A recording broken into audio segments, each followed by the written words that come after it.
bem-vindos à transmissão ao vivo da Igreja Clefou. Eu gostaria de dar as boas-vindas especialmente a todos aqueles que têm nos acompanhado de outros lugares, não só de Londres, mas de outros lugares da Inglaterra, do Reino Unido, do Brasil e do mundo. Vocês são todos muito bem-vindos e que a graça e a paz do nosso Senhor Jesus Cristo sejam com todos nós, amém? Gostaria de passar para vocês então rapidamente a nossa agenda da semana.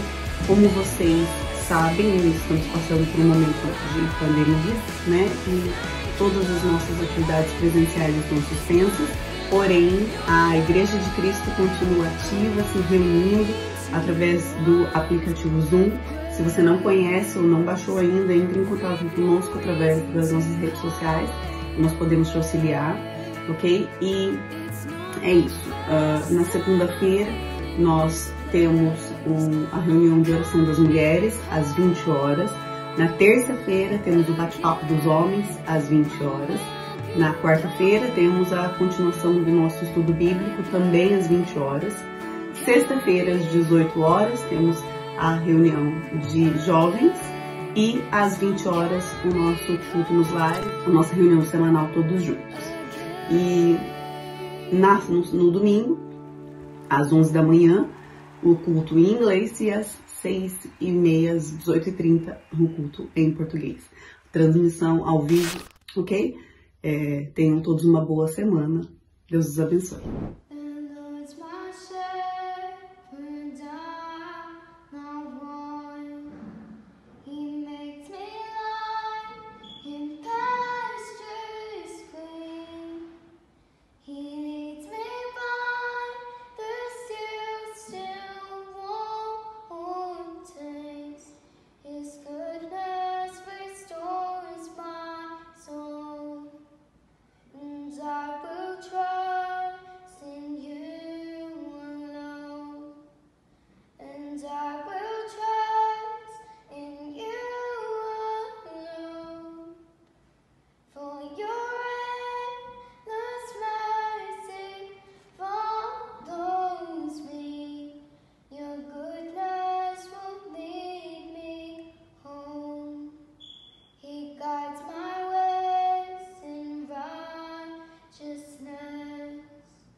Seja Deus e Pai de Cristo, o Senhor, no Filho dos céus derramou suas bênçãos sobre nós. E puros santos para Deus nos destinou a ser, para sempre assim nos adotou em Cristo, Filho seu. Pra louvor da tua glória, da tua graça e bondade, Senhor. Pra louvor da tua glória, Deus e Salvador.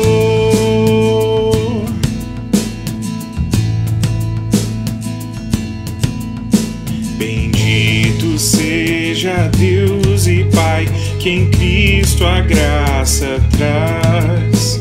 No Filho nos purificou, sua morte nos remiu, e nele nos fez conhecer qual era o seu querer.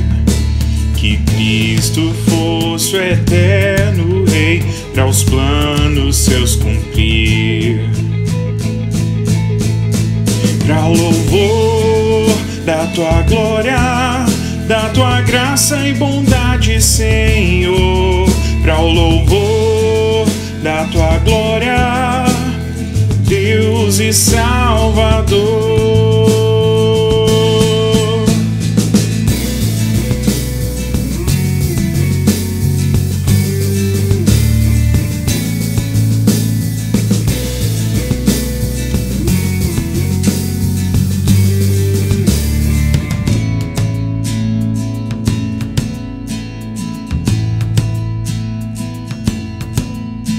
Bendito seja Deus e Pai, pois cremos no que diz, que pela fé já nos selou no Santo Espírito.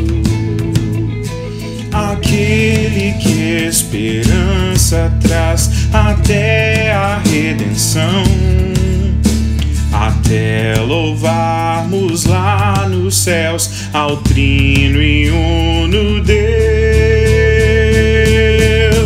Pra o louvor da tua glória, da tua graça e bondade, Senhor. Pra o louvor da tua glória, Deus e Salvador. Pra o louvor da tua glória, da tua graça e bondade, Senhor. Pra o louvor da tua glória, Deus e Salvador.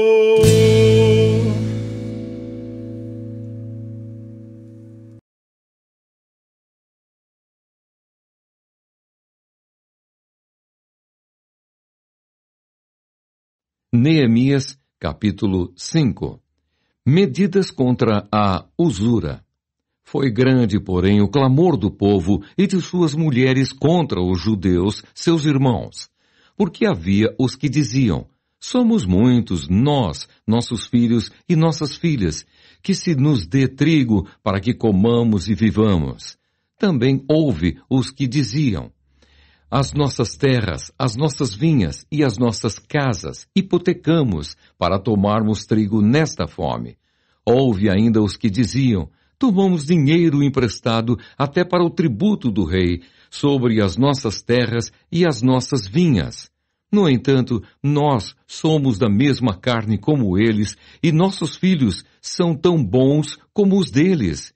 E eis que sujeitamos nossos filhos e nossas filhas para serem escravos. Algumas de nossas filhas já estão reduzidas à escravidão. Não está em nosso poder evitá-lo, pois os nossos campos e as nossas vinhas já são de outros. Ouvindo eu, pois, o seu clamor e estas palavras, muito me aborreci. Depois de ter considerado comigo mesmo, repreendi os nobres e magistrados e lhes disse: sois usuários, cada um para com seu irmão, e convoquei contra eles um grande ajuntamento.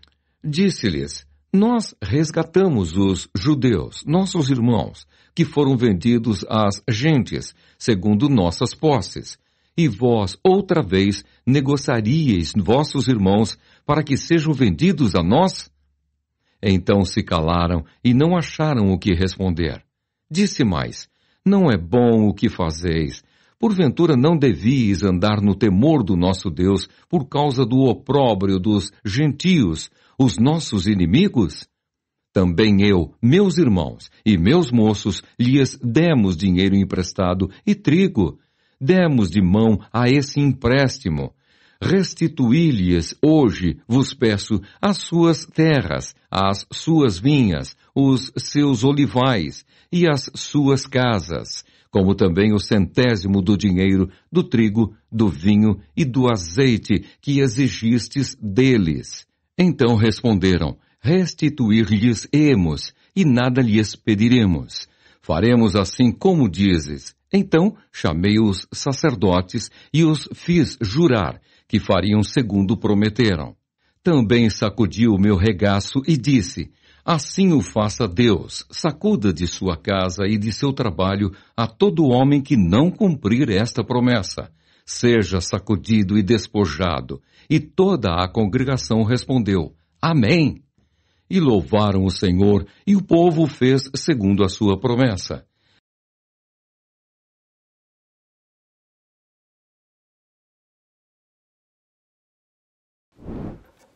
Olá, boa tarde, sejam todos bem-vindos mais uma vez à nossa transmissão online da igreja de Cliff Oak, aqui em Canning Town.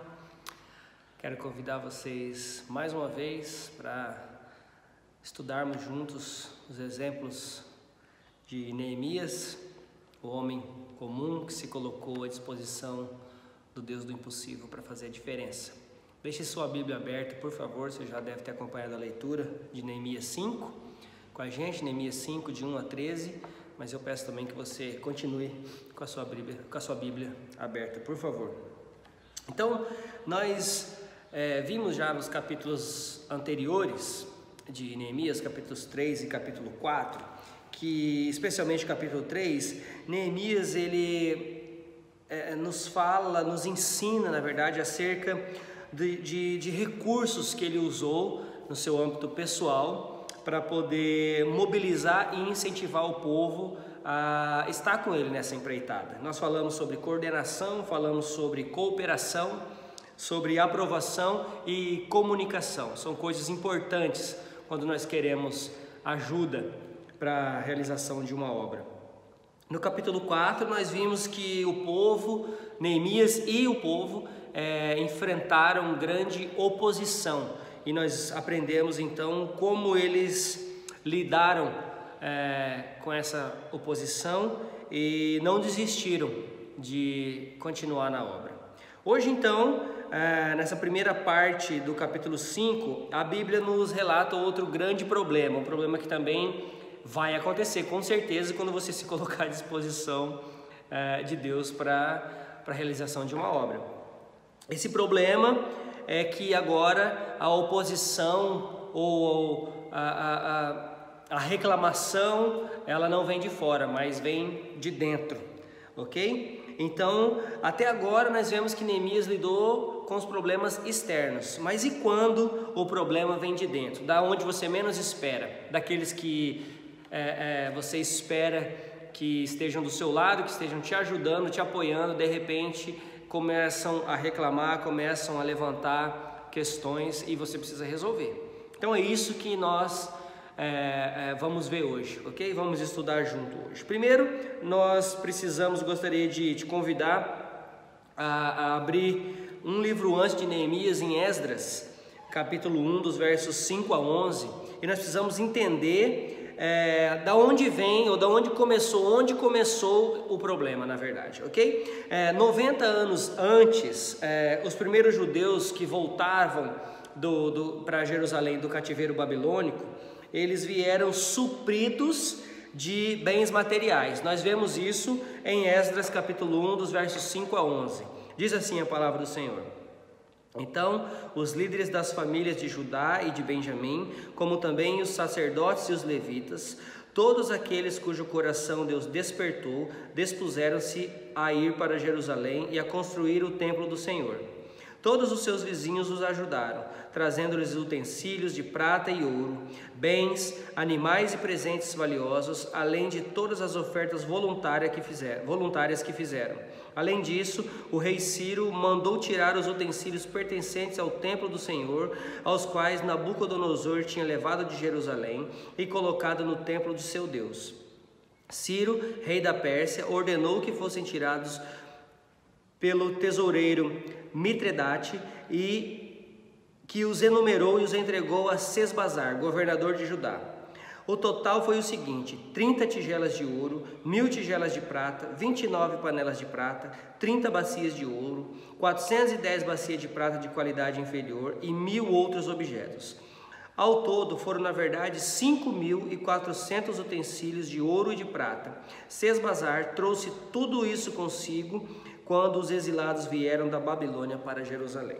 Então, nós vemos que o povo, ele saiu do cativeiro supridos de bens materiais, ok? Mas agora, no verso 3 do capítulo 5, que nós acabamos de ler, de Neemias, o povo está sendo, na verdade, os mais pobres, claro, estão sendo explorados por causa da crise financeira.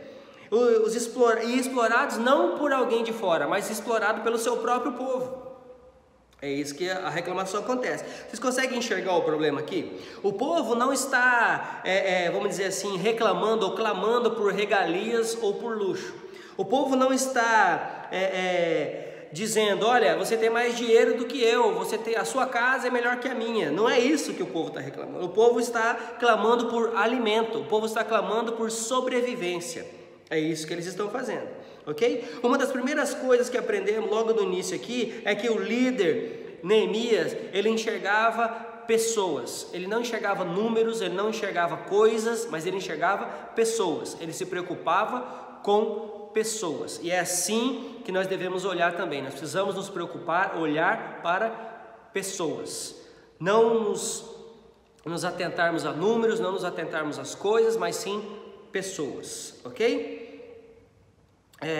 Assim como nós vemos acontecendo comumente hoje, nós vemos que a situação do povo era o seguinte: quem tem recurso tem e os mantém, ou até aumenta os seus recursos, e quem não tem, não tem mesmo, e o pouco que ele tem ainda lhe é tirado. A verdade é essa: quem tem consegue ter ainda mais, porque se aproveita da oportunidade daquele que não tem muito, e quem não tem começa a perder tudo mesmo, ok? Então, os menos favorecidos, na verdade, eles se tornam reféns da situação. Essa é a verdade.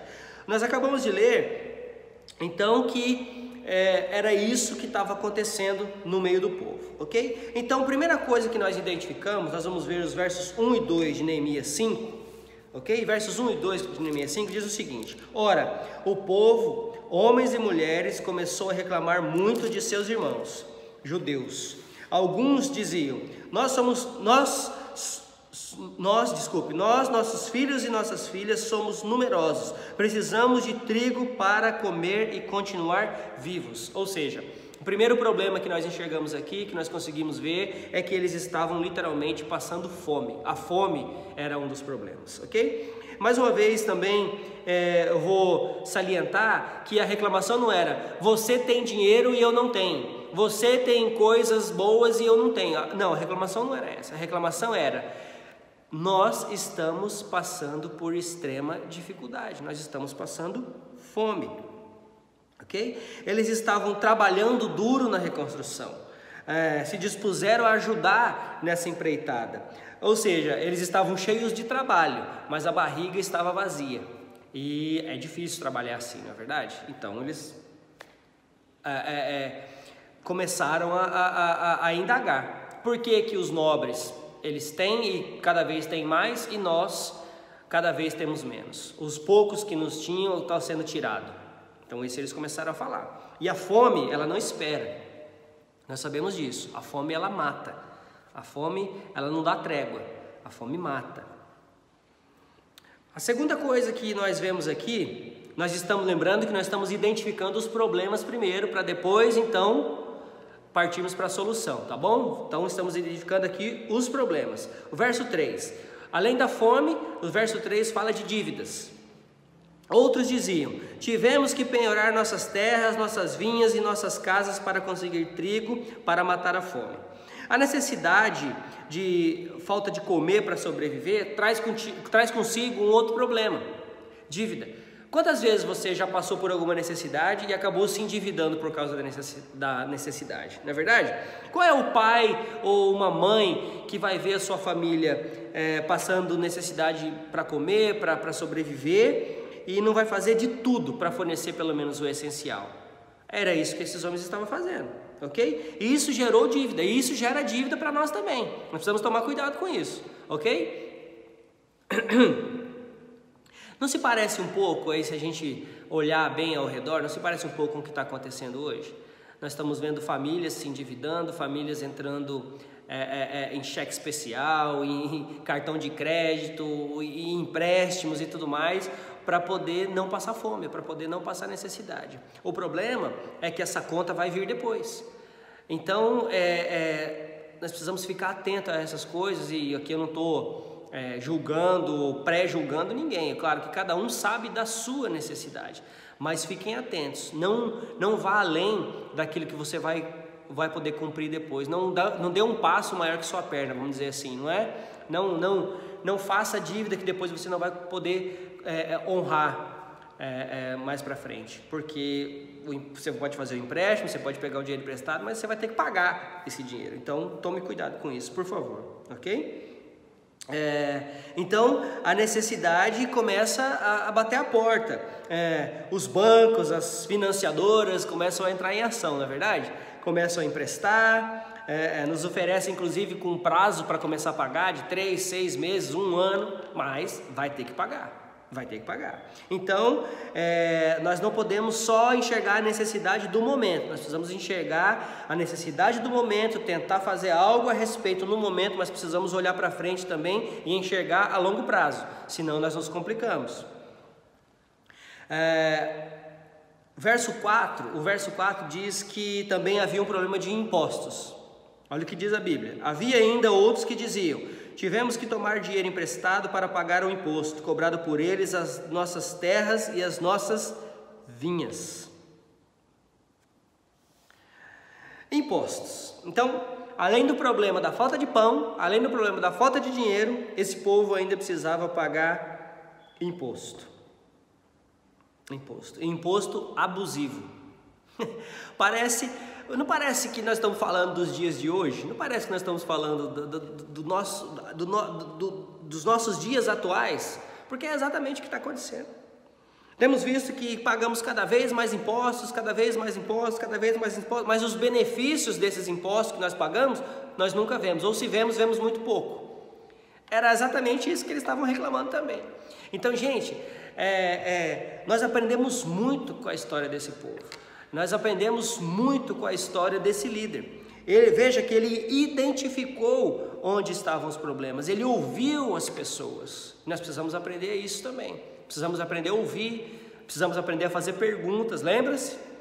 Eu tenho falado todas as semanas, precisamos estar atentos a ouvir e precisamos estar atentos também para fazer perguntas coerentes com a situação. Além disso tudo, o verso 5 nos diz que o povo também, além de perder os seus bens, estava também sendo escravizado. Apesar de sermos do mesmo sangue dos nossos compatriotas e de nossos filhos serem tão bons quanto os deles, ainda assim temos que sujeitar os nossos filhos e as nossas filhas à escravidão.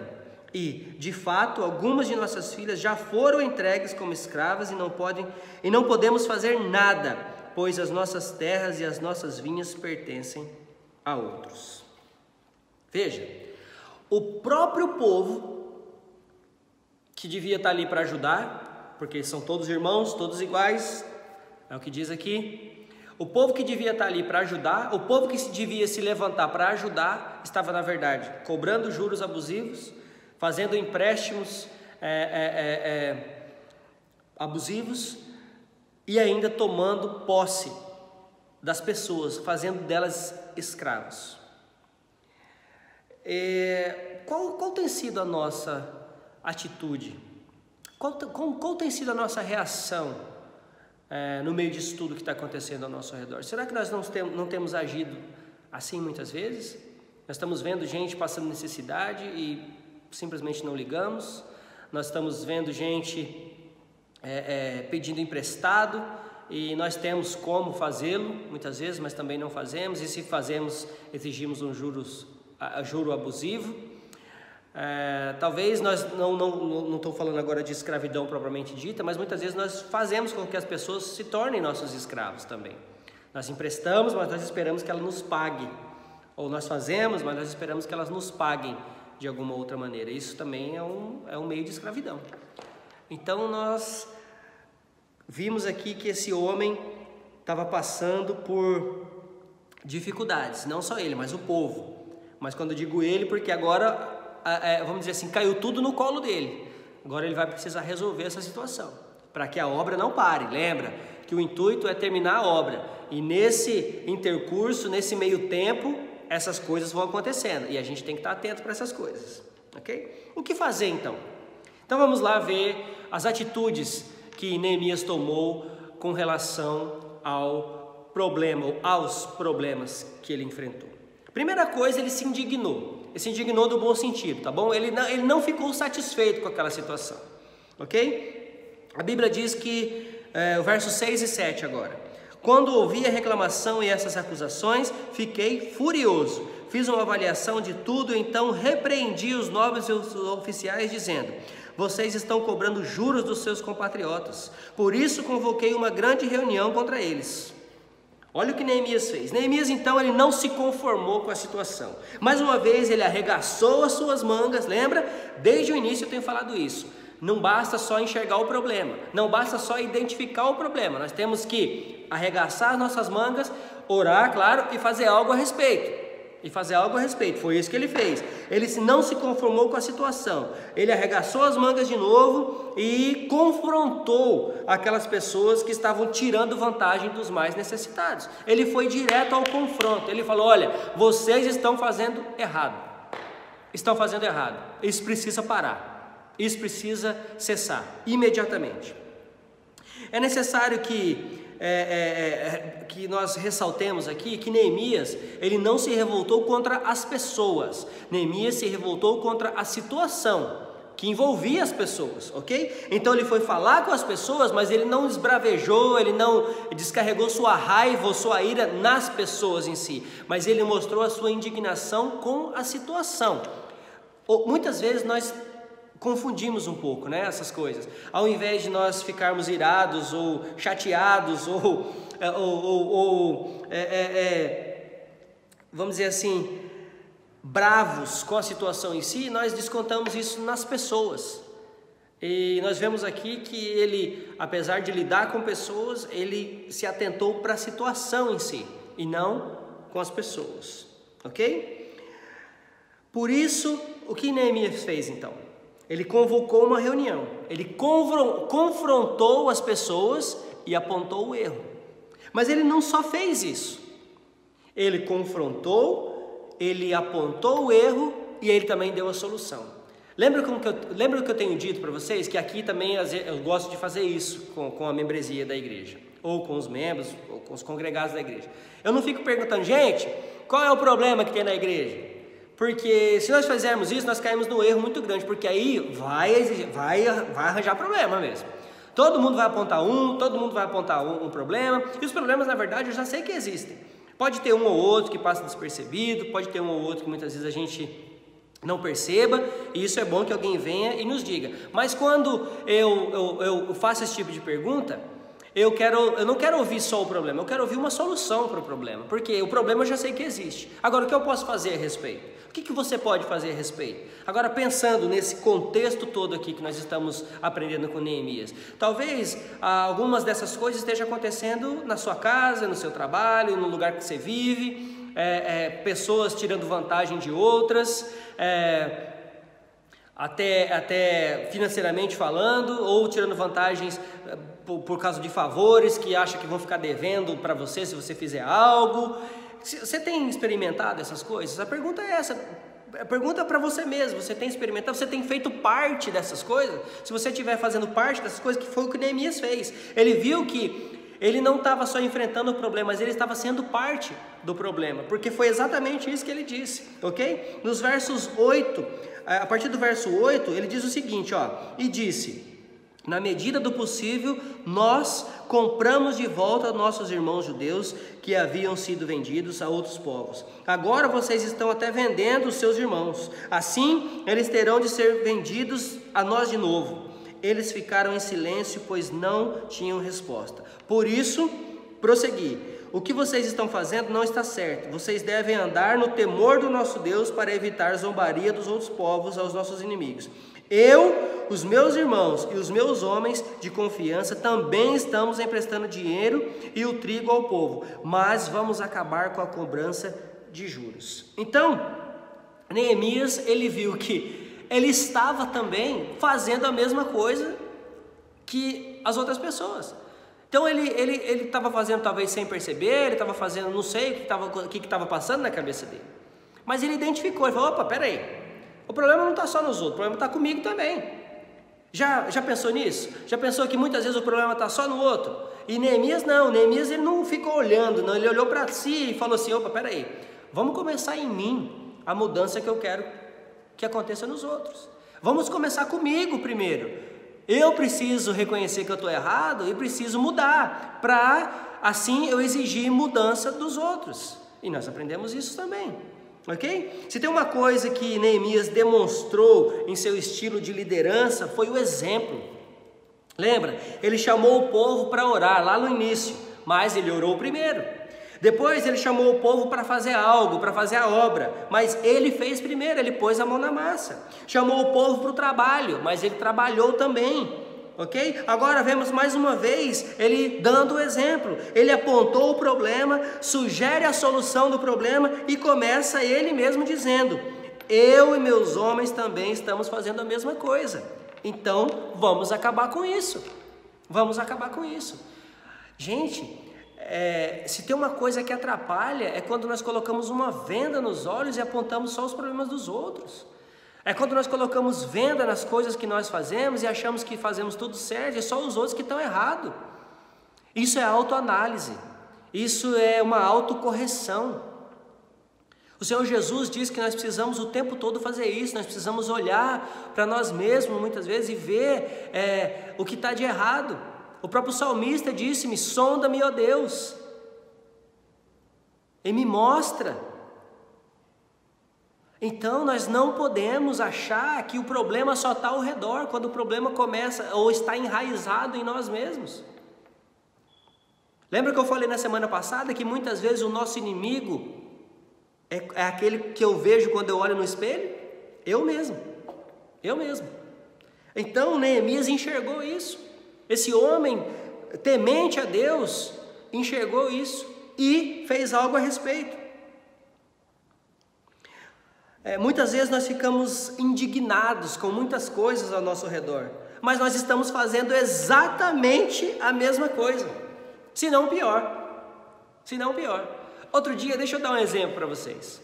Outro dia eu estava aqui numa fila para entrar no mercado, no supermercado aqui local. E a fila estava grande. E não sei por qual motivo, duas pessoas começaram a discutir. Essa mulher estava lá na frente da fila, eu acho que as pessoas talvez estavam muito perto dela, eu não sei, ela se irritou ou estava demorando muito, eu não sei por qual motivo que ela se irritou. Mas ela, e a maioria das pessoas atrás dela estava de máscara e ela não estava usando máscara. Mas ela começou a reclamar. O que esse pessoal está fazendo na rua? Por que tem tanta gente assim na fila? Por que vocês não ficam em casa? O governo está falando que é para a gente ficar em casa. O governo está dizendo que não é para ir para a rua, que só para sair, para fazer o necessário. As pessoas estavam ali na fila para ir no mercado, para comprar alimentos. E ela também na fila, reclamando porque que tinha gente na fila. E pior, ela estava dando um mau exemplo, que estava a grande maioria das pessoas estava usando máscara, estava usando luva, estava respeitando o distanciamento, e ela não estava. Ela estava falando perto das pessoas, cuspindo nas pessoas, esbravejando e gesticulando, e não estava dando exemplo nenhum. Ou seja, ela estava falando: por que vocês não ficam em casa? Quando na verdade ela estava lá fora. Então por que ela não tá? Por que ela estava fazendo lá então? Por que ela também não estava em casa? Então tá vendo? Muitas vezes nós ficamos jogando, esbravejando, cuspindo fogo por aí. E quando na verdade, se olharmos aqui, ó, o nosso umbiguinho, é exatamente a mesma coisa que nós estamos fazendo. Então é isso que eu queria chamar a atenção para vocês, desses ensinamentos que nós tiramos aqui. Por favor, estejam atentos, que nós estejamos atentos a essas coisas, ok? Muitas vezes reclamamos, mas estamos fazendo a mesma coisa. Reclamamos desse ou daquele, achamos que algo deveria ser feito desse ou daquele jeito, mas nunca também nos colocamos à disposição para fazer algo a respeito. Já reparou isso? Eu reclamo, por que não faz assim? Por que não faz assado? Por que não faz isso? Por que não faz aquilo? Aí quando alguém fala, tá bom, vamos fazer, você fala, não posso, estou ocupado, tem muita coisa para fazer, eu só aponto o defeito, agora vocês que vão e se resolvam. Isso não é ser igreja, isso não é ser povo unido. Eu tenho falado que juntos nós somos melhores, que se nós trabalharmos juntos, nós vamos ter êxito. E assim também é na igreja, assim é na família, assim é no trabalho, assim é em todo lugar. Nós precisamos de Deus, já disse isso e repito, nós precisamos de Deus. Gente precisa de Deus, mas gente também precisa de gente. Nós precisamos uns dos outros. E vamos ver então, depois de ficar bravo com a situação e depois de apontar que ele mesmo estava errando também e falou, tá bom, então vamos lá, já que eu quero que isso se resolva, vamos começar por mim. Eu, como ele disse, eu mesmo e o meu povo e os meus homens vamos parar com essas coisas. E aí Neemias então usa também de sabedoria, verso 11. Verso 11 diz assim: devolva-lhes imediatamente suas terras, suas vinhas, suas oliveiras e suas casas, e também os juros que cobraram deles, a 100ª parte do dinheiro, do trigo, do vinho e do azeite. Olha a sabedoria desse homem. Então, antes de falar isso, ele se incluiu no problema. Então, além dele estar falando, devolvam, ele está falando, eu também vou devolver, eu também vou fazer, eu também vou devolver se eu lesei alguém. Então ele usa de sabedoria. Então Neemias apontou o erro, Neemias exortou e Neemias, ele não ordenou. Ele de certa forma se colocou como exemplo. Fala, olha, eu vou fazer isso, mas eu quero que vocês também façam. Ele não mandou, ele pediu. Além disso, como eu disse antes de pedir, ele dá testemunho. E nós já vimos isso antes. Antes de pedir, ele deu testemunho. Antes de falar, vamos orar, ele orou. Antes de falar, vamos trabalhar, ele trabalhou. Antes de falar, vamos fazer, ele analisou primeiro o que precisava ser feito. Falou, agora vamos fazer. Foi específico no que ele pediu. Sabedoria. Isso é sabedoria.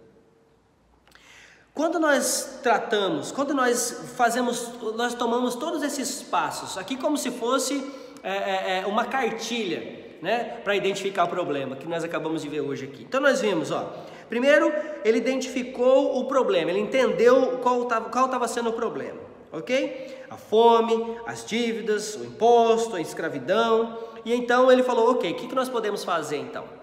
O que nós podemos fazer? Então ele se indignou com o problema, esbravejou, falou com as pessoas e disse, olha, eu também estou incluído nisso, precisamos mudar, começando por mim, deu exemplo, e usou de sabedoria nas palavras e nas atitudes. Qual é o resultado disso tudo, se você segue isso? Não tem outro, a não ser sucesso, a não ser êxito. Vejamos o verso 12, o que nos diz. E eles responderam, nós devolveremos tudo o que você citou e não exigiremos mais nada deles. Vamos fazer o que você está pedindo. Então convoquei os sacerdotes e os fiz declarar sob juramento que cumpririam a promessa feita. Esse homem é muito inteligente. Então Neemias demonstrou mais uma vez que além de ser um grande líder, ele é também um grande servo.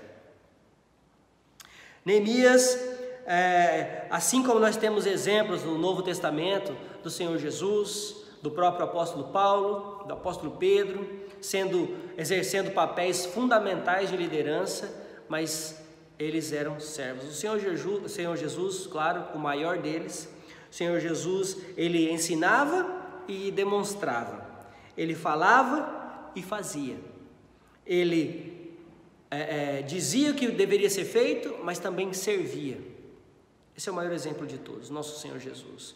Nós vemos isso também na vida do apóstolo Paulo, nós vemos isso na vida do apóstolo Pedro, nós vemos isso em tantos outros personagens bíblicos no Novo Testamento. Mais especificamente aqui na vida de Neemias, nós vemos que mais uma vez ele provou que ele não estava ali para mandar, que ele não estava ali para bater no peito e dizer quem mandava, ele não estava ali para se sobressair diante dos outros, ele estava ali para servir. Ele estava ali demonstrando que ele era servo do povo e não o dono do povo. Ele também teve sabedoria para lidar com os problemas que vieram de fora e também sabedoria para lidar com os problemas que vieram de dentro, que nasceram ali. Ele ouviu o povo, ele protegeu o povo e fez algo a respeito, para resolver o problema do povo. Além disso, Neemias foi prudente para garantir as necessidades do seu povo. Exigiu que os nobres assumissem um compromisso legal de não mais se aproveitarem dos menos favorecidos. É o que nós lemos aqui. Neemias, ele nos ensina que podemos glorificar a Deus diante dos problemas, com certeza. Desde que enfrentemos os problemas da maneira correta, atacando o problema em si e não as pessoas envolvidas no problema, exigindo uma mudança de comportamento, começando em nós mesmos essa mudança de comportamento. Então nós glorificamos a Deus quando fazemos isso. E nós com certeza teremos êxito em qualquer coisa que fizermos. Primeiro, com Deus sempre no centro, sempre contando com o favor dele, sempre contando com a graça dele. Segundo, seguindo o maior exemplo de todos, o Senhor Jesus Cristo, que era Senhor e servo, que era o mestre, mas era também aquele que estava no meio do povo, ensinando, orientando, levando, pastoreando o povo. Da mesma maneira, nós vemos Neemias se levantando como um homem importante na história do povo de Israel. Neemias se levantando e se colocando à disposição de Deus para fazer algo que era considerado quase que impossível, que era a reconstrução de Jerusalém, dos seus muros, contando com o favor de Deus, contando com o favor do rei, contando com o favor do povo. Por quê? Porque esse homem se colocou à disposição para fazer a diferença. E agora voltamos à nossa série de perguntas. E você? E eu? O que nós temos feito para fazer a diferença? Quais têm sido os nossos argumentos para não ajudar? Quais têm sido os nossos argumentos para não fazer nada e simplesmente ficarmos de braços cruzados, de pernas cruzadas, sentados nos nossos sofás e não fazer nada a respeito? Tem muita coisa a ser feita, a começar pela nossa casa, a começar por onde nós estamos. Lembra? Neemias começou onde? Lá onde ele estava. Identificou o seu problema, identificou o problema dos seus e depois chamou os outros e falou: olha, agora precisamos resolver isso. Então, queridos, o meu encorajamento para você hoje é: nós precisamos identificar onde estão os problemas. Nós precisamos identificar as mudanças que são necessárias nas nossas vidas primeiro, para depois apontar as mudanças necessárias ao nosso redor. Que possamos ter a sabedoria que Neemias teve para lidar com a situação, que possamos identificar de maneira verdadeira os problemas e não só ficar apontando o que nós achamos, mas achar verdadeiramente onde estão. E mais do que isso, promovermos, apontarmos, ajudarmos na solução do problema. Não sei o que é que tem acontecido ao seu redor, eu sei o que tem acontecido ao meu redor. E na medida do possível tenho tentado ajudar.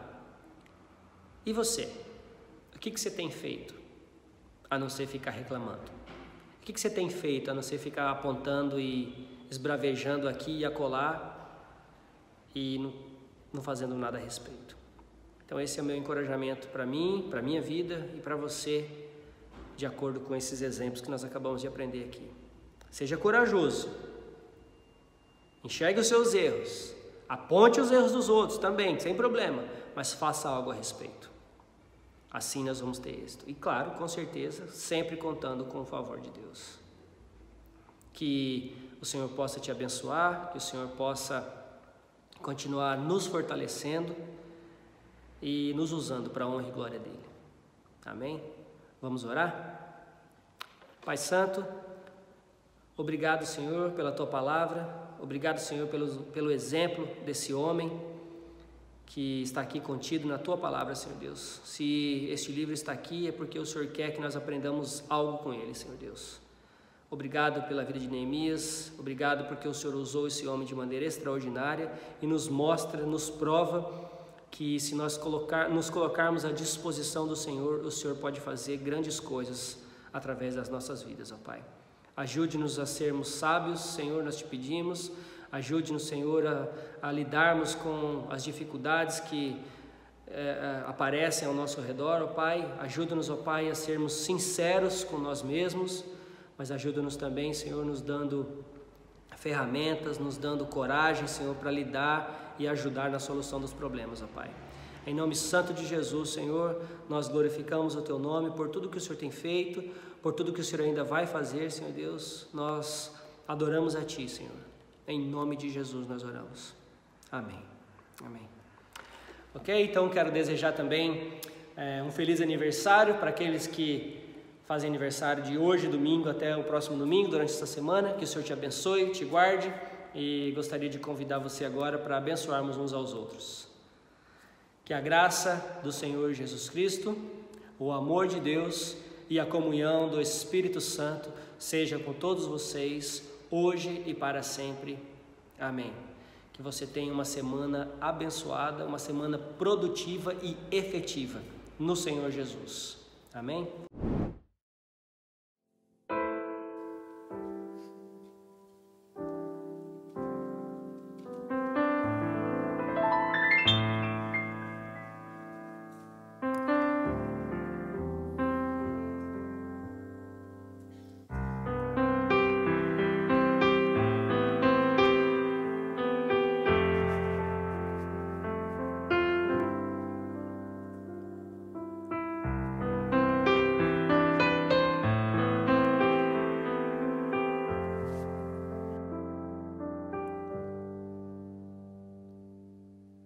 Pode ser que o sol pela manhã não volte a aparecer. Pode ser que talvez esqueçam o que eu realizei. Porém eu não perderei a fé, nem deixarei de confiar em Ti, confiar em Ti, de joelhos em amor eu vou viver. Milagres ocorrem quando de joelhos eu estou.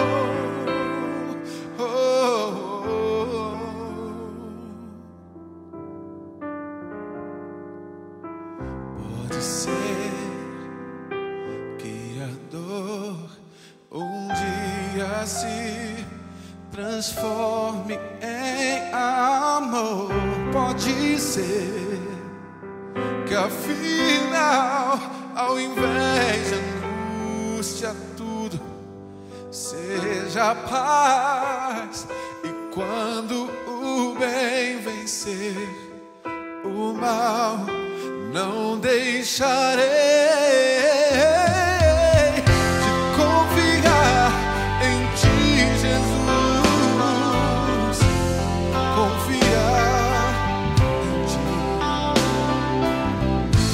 De joelhos em amor eu vou viver. ocorrem quando de joelhos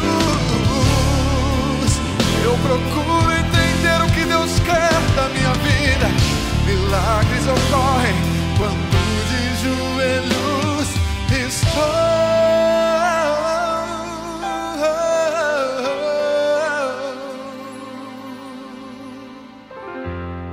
Confiar em Ti, confiar em Ti. De joelhos em amor eu vou viver. Milagres ocorrem quando de joelhos eu consigo entender o que Deus quer da minha vida. Milagres ocorrem quando de joelhos estou. O choro pode durar uma noite inteira,